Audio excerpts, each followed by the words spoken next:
السلام علیکم ورحمۃ اللہ وبرکاتہ۔ آج ہم بدایت العربیہ للصف الثامن ٹوڈے ناؤ بدایت العربیہ کلاس 8 سبجیکٹ عربک میں آج ہم ڈسکس کریں گے لیسن نمبر 2 من الاحادیث النبویہ۔ لیسن نمبر 2 من الاحادیث النبویہ۔ اب احادیث کی جمع ہے۔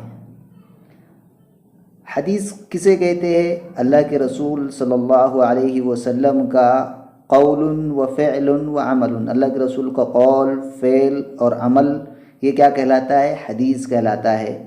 جو اللہ کے رسول کی احادیث ہے اس پر ہم کو عمل کرنا چاہیے۔ ہم مختصر مفید آج چند احادیث کو دیکھیں گے، جس میں سب سے پہلے حدیث کون سی ہے؟ نمبر 1، کسب الحلال فریضۃ بعد الفریضہ، ابو داؤد، یہ ابو داؤد کی روایت ہے، جس میں کہا جا رہا ہے کہ حلال کمائی کی تلاش بھی فرائض کے بعد ایک فریضہ ہے۔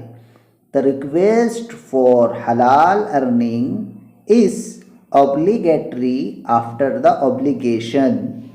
یعنی کہ یہاں پر ایک چیز سمجھنے کی ضرورت ہے کہ حلال کمائی کی تلاش کرنا بھی یا حلال کمائی کرنا بھی فرائض، یعنی کہ نماز، روزہ، زکوٰۃ، حج، ان تمام کے بعد ایک فریضہ ہے۔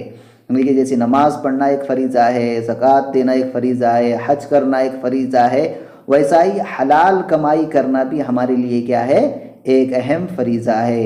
اس لیے ہم کو چاہیے کہ ہم حلال کمائی کریں، حلال روزی اختیار کریں، حلال مال جو ہے تو حاصل کریں، اور اس کے ذریعے سے ہم جو ہے تو زندگی کو صحیح گزاریں۔ آیا سمجھ میں؟ اس کے بعد حدیث نمبر 2 دیکھیں گے ہم۔ حدیث نمبر 2 کیا ہے؟ الحیاء شعبۃ من الایمان۔ الحیاء شعبۃ من الایمان، البخاری، یہ بخاری کی حدیث ہے۔ کیا کہا جا رہا ہے؟ کہ حیا ایمان کا ایک حصہ ہے۔ حیا ایمان کا کیا حصہ ہے؟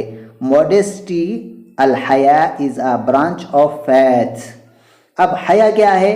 حیا یعنی کہ پاک دامنی، حیا کے ساتھ زندگی گزارنا، حیا کے ساتھ رہنا، یہ بھی کیا ہے؟ ایک ایمان کا ایک حصہ ہے۔ اگر ہم حیا کے ساتھ زندگی گزاریں گے تو ہم ایمان کے ایک حصے کو اپنا رہے ہیں۔ اگر ہم حیا نہیں کرتے، ہم بے حیائی کی زندگی گزاریں گے تو اسلام کا اس سے کوئی واسطہ نہیں ہے۔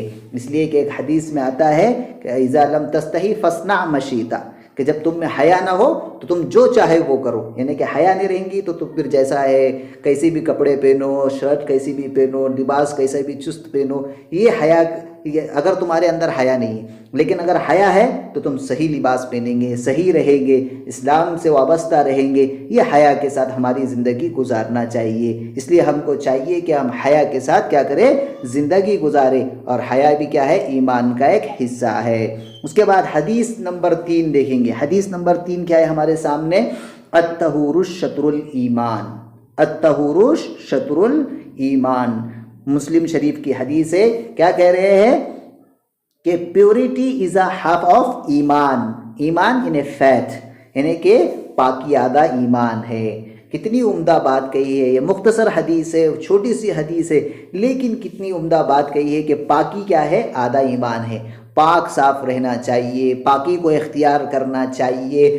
پاک اگر رہیں گے تو آپ کا آدھا ایمان ہے، لیکن پاکی کو اختیار کریں گے تو آپ مکمل ایمان بنیں گے۔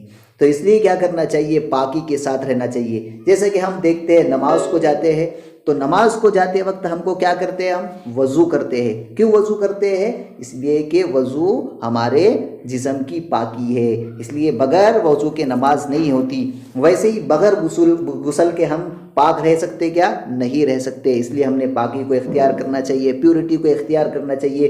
Y? Because it is a half of iman, یعنی کہ فیتھ ہے، یعنی آدھا ایمان ہے، یہ ہمارے زندگی کا آدھا ایمان کا ایک حصہ ہے۔ اس لیے ہم کو کیا کرنا چاہیے؟ پاکی کو اختیار کرنا چاہیے۔ اس کے بعد ہمارے سامنے حدیث نمبر 4، لا يدغ المؤمن من حجر مرتين، البخاری۔ یہ حدیث کیا ہے کہ مومن کو ایک سوراخ سے دوبارہ ڈنک نہیں لگتا۔ The believer is not stung twice from the same hole۔ کتنی عمدہ بات کہی ہے یہاں پر کہ مومن کو ایک سوراخ سے دوبارہ ڈنک نہیں لگتا۔ اب اس کا مطلب کیا ہو رہا ہے؟ یعنی کہ اگر مومن ایک بار اگر کوئی غلطی کر لیتا ہے، اگر ایک بار اس سے کوئی غلطی سرزد ہو جاتی ہے تو وہ دوبارہ کوئی دوسری غلطی نہیں کرتا۔ اس لیے مومن کیا ہے؟ مومن وہ ہے جو ایک بار جسے کو ایک سوراخ سے دوبارہ اس کو ڈنک نہیں لگ سکتا، یعنی ایک بار اگر اس سے غلطی سرزد ہو جائے تو وہ دوبارہ اس سے غلطی نہیں کرتا، دوبارہ وہ غلطی کی طرف نہیں جاتا۔ یہ مومن کی فراست ہے۔ مومن کا کام یہ ہے کہ اگر اس سے ایک بار گناہ سرزد ہو جائے یا ایک بار اس سے غلطی ہو جائے تو پھر وہ دوبارہ وہ غلطی کی طرف نہیں جاتا ہے۔ آیا سمجھ میں؟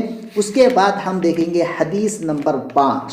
حدیث نمبر 5 کیا ہے ہمارے سامنے؟ الراشی والمرتشی فی النار۔ طبرانی کی حدیث ہے یہ، جس میں کیا کہا جا رہا ہے؟ الراشی والمرتشی، رشوت لینے والا اور رشوت دینے والا کیا ہے؟ فی النار، جہنم میں جائیں گا، جہنم ہی ہے، جہنم میں جانے والا ہے۔ اب یہاں پر کہہ رہے ہیں کہ the bereaved giver and the bereaved taker are hellish۔ کیا ہے؟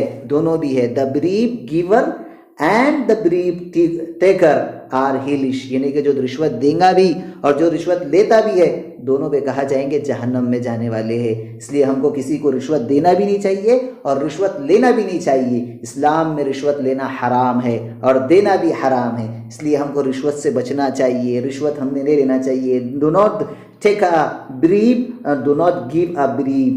It is very important because it is a hellish۔ اگر آپ بریب دیتے ہیں، رشوت دیتے ہیں تو آپ کیا کرتے ہیں؟ جہنم میں جانے والے ہیں۔ اس لیے کہ رشوت دینا اور رشوت لینا اسلام میں کیا ہے؟ حرام ہے۔ کیا ہے؟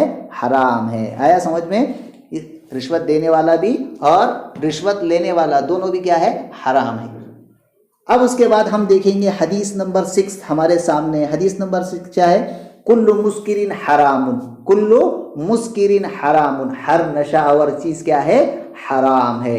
Every intoxicant is unlawful۔ Every intoxicant is unlawful، یعنی کہ یہاں پر کیا چیز ہے کہ ہر نشہ آور چیز کیا ہے؟ حرام ہے۔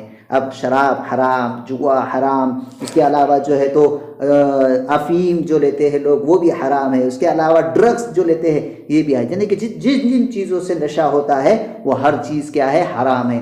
اب اس کے اندر سب چیزوں کو لے کے آئے، چاہے پھر وہ شراب ہو، چاہے پھر وہ افیم ہو، چاہے پھر وہ جو ہے تو ڈرگس ہو، چاہے جو بھی چیز ہو، ہر نشاور چیز کیا ہے؟ اسلام میں حرام ہے۔ تو اس لیے ایوری انٹاکسیکینٹ از انلawful، یہ کیا ہے؟ حرام ہے، انلawful، حرام ہے، اسلام کے اندر کیا ہے؟ حرام ہے۔ اس لیے ہم کو کیا کرنا چاہیے؟ ہر نشاور چیز سے بچنا چاہیے جس سے ہم کو ہماری زندگی میں نشہ ہو۔ آیا سمجھ میں؟ اس کے بعد حدیث نمبر 7 میں دیکھیں گے، کان زکریا علیہ السلام نجارن، مسلم شریف کی حدیث ہے جس میں کیا کہا جا رہا ہے کہ حضرت زکریا علیہ السلام واز اے کارپینٹر، یعنی حضرت زکریا علیہ السلام کیا تھے؟ بڑئی تھے، کارپینٹر تھے۔ یعنی کہ حضرت یہاں پر ایک چیز بتانا یہ چاہ رہے کہ حضرت زکریا علیہ السلام، ہر نبی کی ایک سنت ہوتی تھی کہ ہر نبی کوئی نہ کوئی کام ادا کرتا تھا، اپنے کمائی سے کھاتا تھا، اپنے ہاتھ سے کھاتا تھا، کمائی کر کے کھاتا تھا۔ یہ چیز کی طرف ہم کو یہاں پر واضح کیا گیا کہ نبیاں بھی جو ہے، ہر نبی جو ہے تو الگ الگ کوئی نہ کوئی کام کرتے تھے، جیسے کہ اللہ کے رسول صلی اللہ علیہ وسلم بکریوں کو چراتے تھے، یہ اللہ کے رسول صلی اللہ علیہ وسلم کرتے تھے۔ ویسے ہی حضرت زکریا علیہ السلام کیا تھے؟ کارپینٹر تھے۔ تو ہم کو کوئی بھی کام، چھوٹے سا چھوٹا کام ہو یا بڑا سا بڑا کام ہو، اسلام میں ہر کام، کوئی بھی کام جو ہے تو کرنے کے اندر ہم کو جو ہے تو شرم اور عار نہیں ہونا چاہیے، اس لیے ہم کو کوئی بھی کام کر سکتے ہیں ہم۔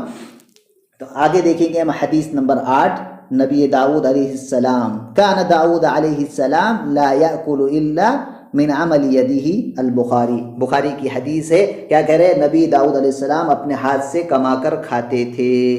The prophet David, داؤد علیہ السلام also used to eat by earning of his own hand۔